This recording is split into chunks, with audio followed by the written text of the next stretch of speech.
What kind of society develops specific protocols for dealing with pregnant women during invasions? Protocols considered brutal even by medieval standards.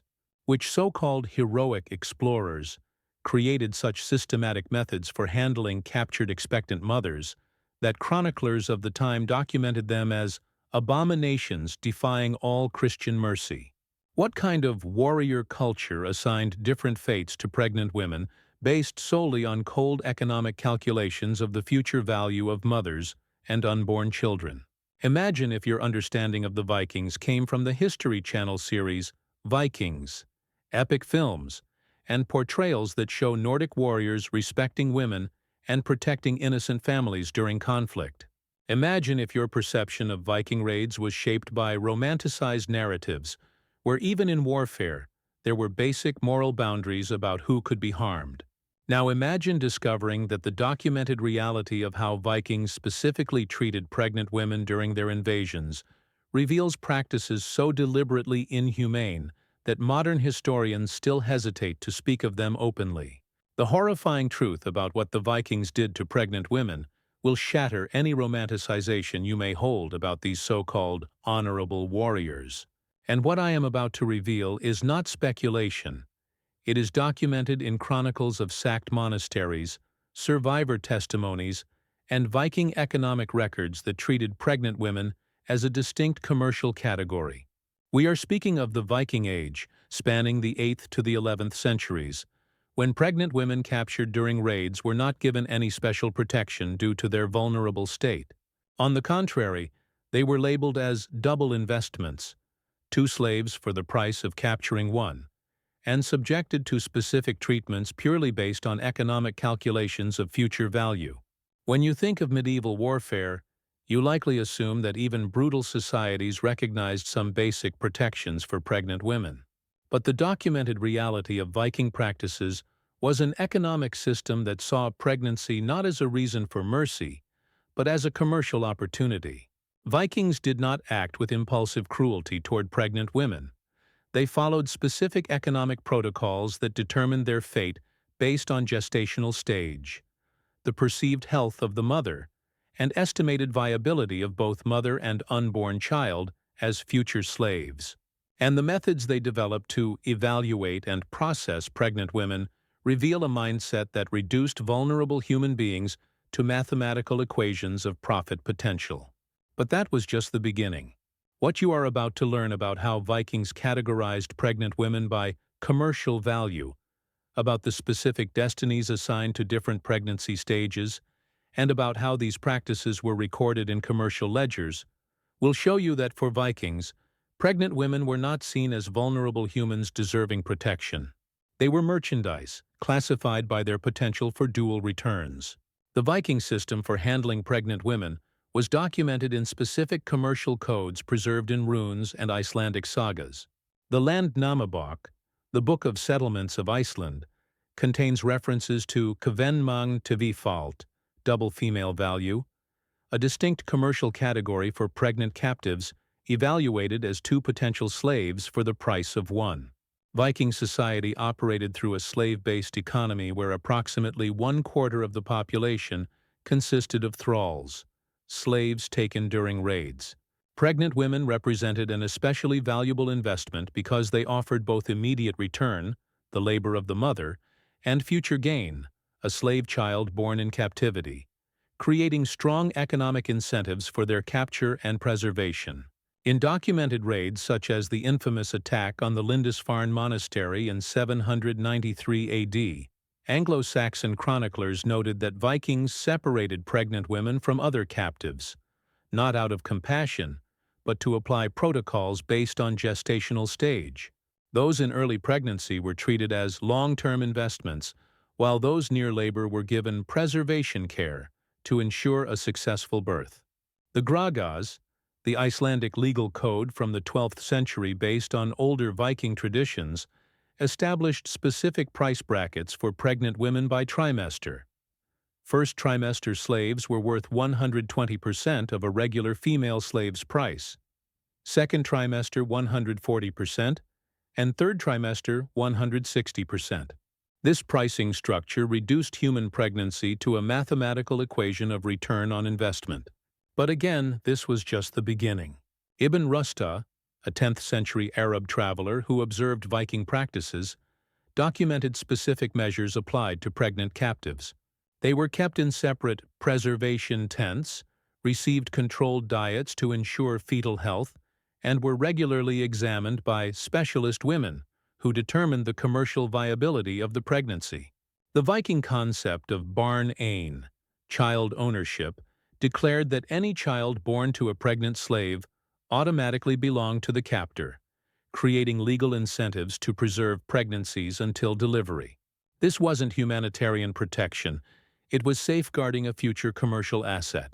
During the height of Viking expansion between 850 and 1050 AD, slave markets in Dublin, Hedeby, and Novgorod maintained specialized sections for pregnant women, with listed prices based on gestational stage and health projections of both mother and fetus.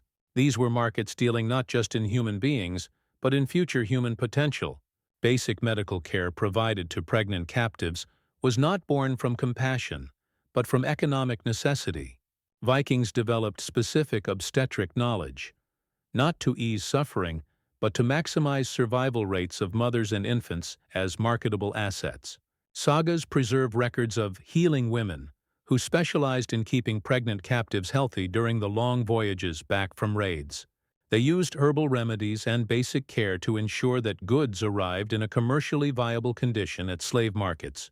And these economic protocols were just the visible layer of a far more elaborate system that reveals how Vikings viewed pregnant women not as humans in need of empathy, but as strategic resources for the expansion of their forced labor economy. The Viking system developed specific practices for different obstetric outcomes, revealing a purely transactional mentality toward human life. When captives failed to carry a pregnancy to term, they were reclassified as ein briost, failed property, and their fates were determined solely by remaining work capacity and diminished resale value.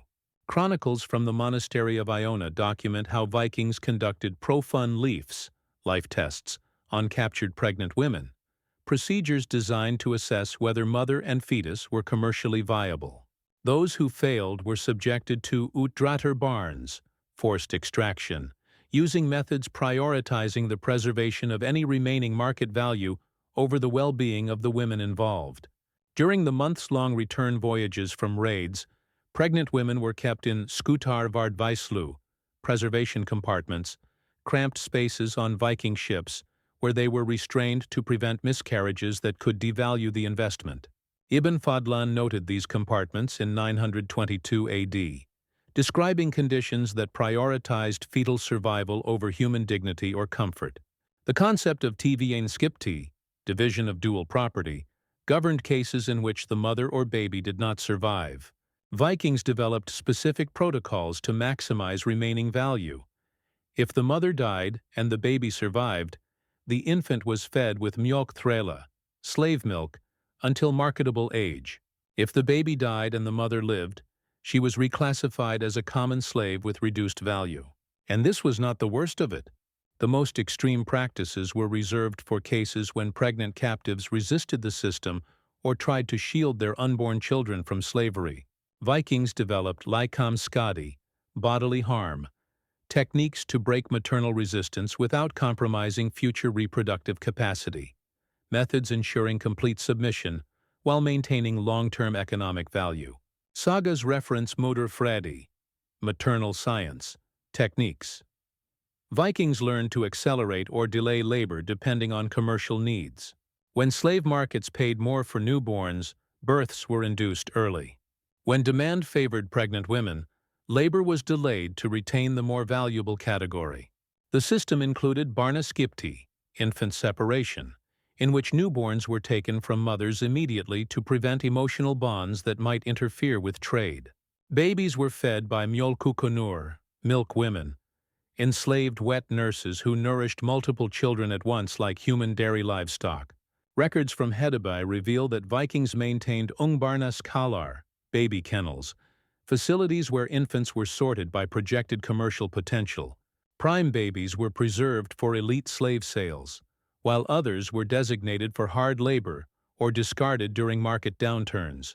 During high-demand seasons, Vikings conducted Tvingun Fadingar, birth forcing, using substances and methods to induce premature labor, accelerating the availability of product for specific markets that paid premiums for fast delivery. But all these individual practices were merely parts of a far larger system, one that reveals how Viking society created the first systematic human reproductive industry in European history. The horrific truth about how Vikings treated pregnant women goes far beyond individual brutality or isolated practices by extremist groups. They created the first industrial system of forced human reproduction in European history, a population expansion technology that enabled relatively small Scandinavian societies to generate enough human resources to colonize lands from Greenland to Constantinople. Modern demographic analyses reveal that between 790 and 1100 AD, Vikings captured an estimated 1 million women during their raids across Europe.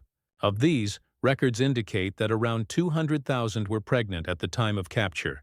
This was a demographic acquisition system functioning like a forced population production line.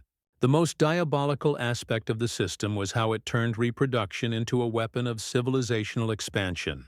Each pregnant woman captured represented not only 2 immediate slaves, but the potential for multiple future generations of forced laborers born directly into the Viking system. This was colonization through reproductive control. The numbers are staggering. The Viking system of forced reproduction is estimated to have produced approximately 500,000 children born into slavery over 3 centuries. These children, raised from birth within Norse culture yet denied all rights, formed a subclass that economically sustained Viking expansion throughout medieval Europe. When Vikings eventually settled permanently in regions such as England, France, Sicily, and beyond after the 10th century, they did not abandon these reproductive control methods. Instead, they institutionalized them in the legal systems of the new Norman kingdoms. The medieval concept of birthright servitude and hereditary serfdom can be traced directly to Viking practices of enslaving babies born to captive mothers. The Catholic Church, initially opposed to such practices, gradually absorbed them through doctrines that allowed enslavement of children of pagans and children born in sin. By the 12th century, monastic institutions were using Christianized versions of Viking methods to manage reproductive populations of serfs.